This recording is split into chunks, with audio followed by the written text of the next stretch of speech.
Les flots! Oh, c'est tout éteint! On recommence doucement parce qu'il y a du jus dedans.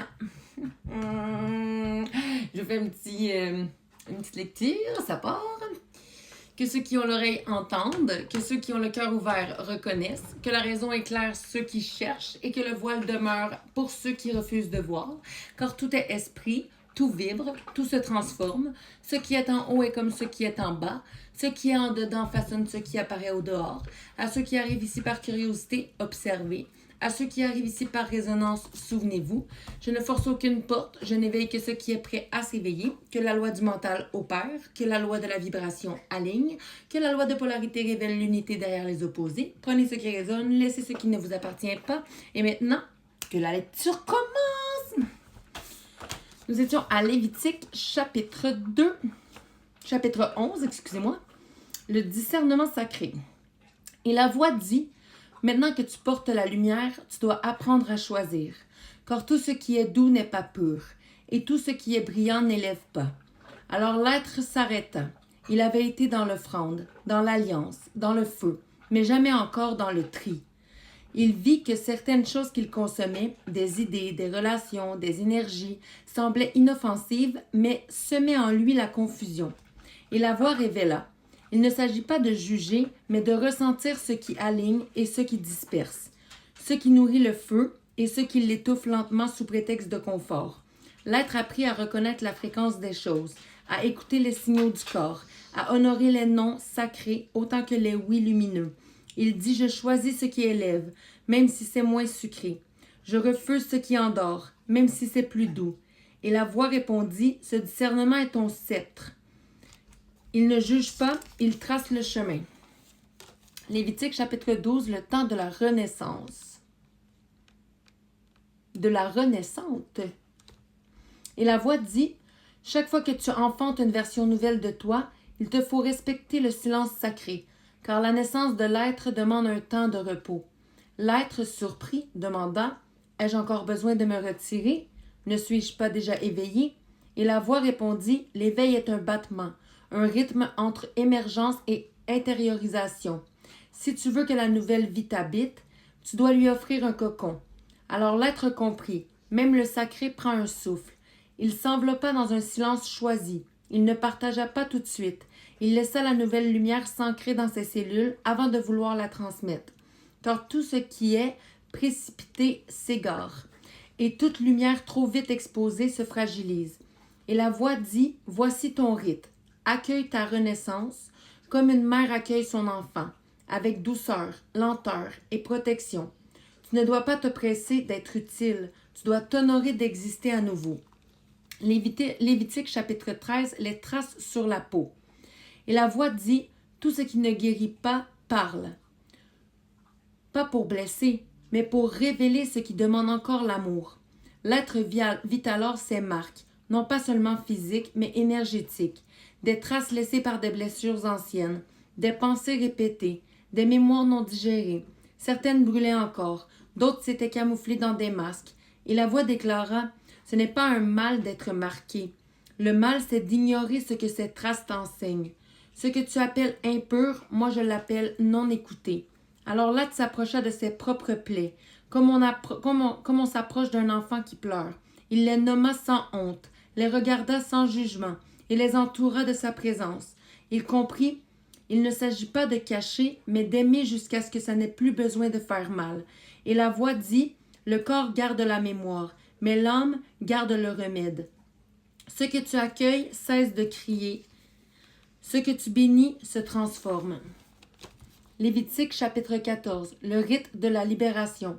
Et la voix dit: maintenant que tu as vu la trace, il est temps de la relier au ciel, car toute blessure transformée devient médecine pour le monde. Alors l'être demanda: comment guérir ce qui est inscrit si profondément?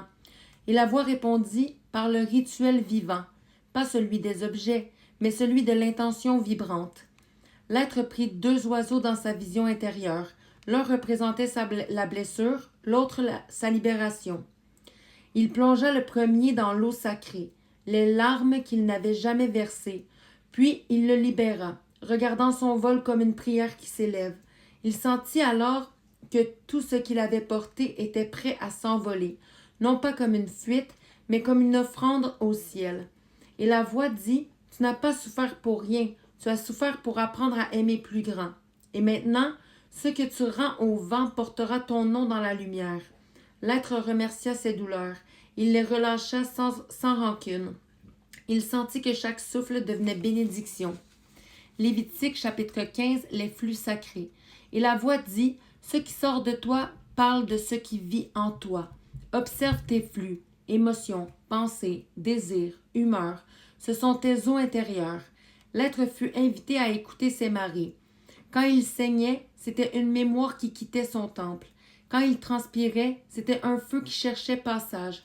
Quand il pleurait, c'était une vérité qui voulait couler libre.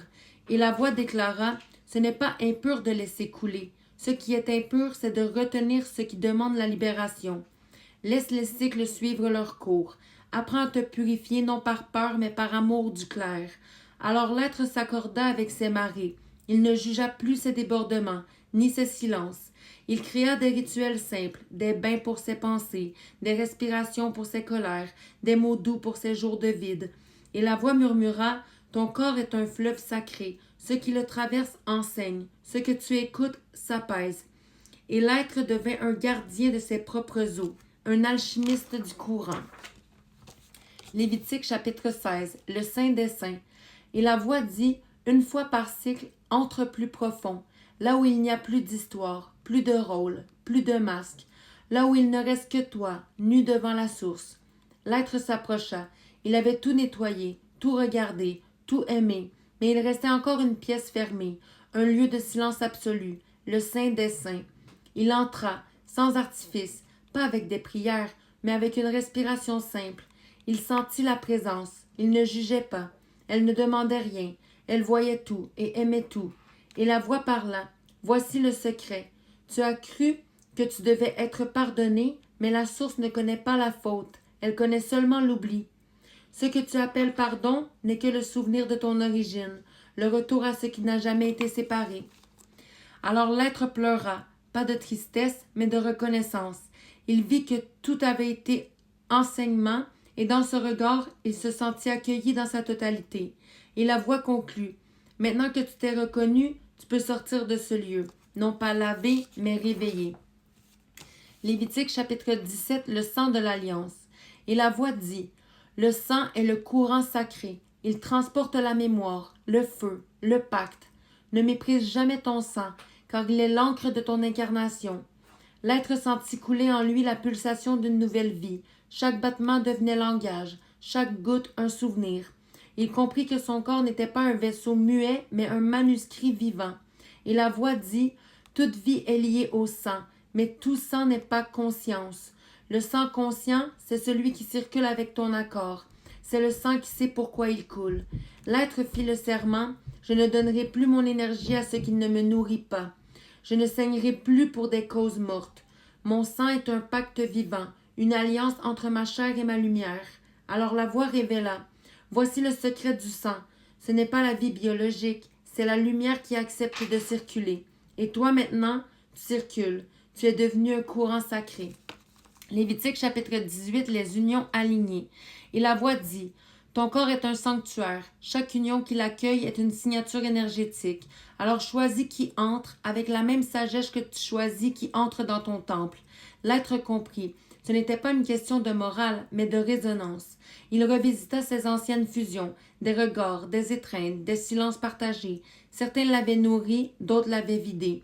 Et la voix dit, l'amour n'est pas ce qui attire, mais ce qui aligne. Le désir peut être sacré s'il est le reflet d'une vérité vibrante, mais il naît du manque, il devient contrat de confusion. Alors l'être fit vœu de clarté, non de fermeture, mais d'ouverture choisie. Il dit, je ne toucherai plus sans présence, je ne prendrai plus sans offrande. Mon corps ne sera plus l'outil de mon vide, mais l'expression consciente de mon feu. Et la voix répondit, celui qui honore l'union comme un acte sacré, entre dans un amour qui ne divise plus, mais qui réunit l'univers en lui-même. À demain!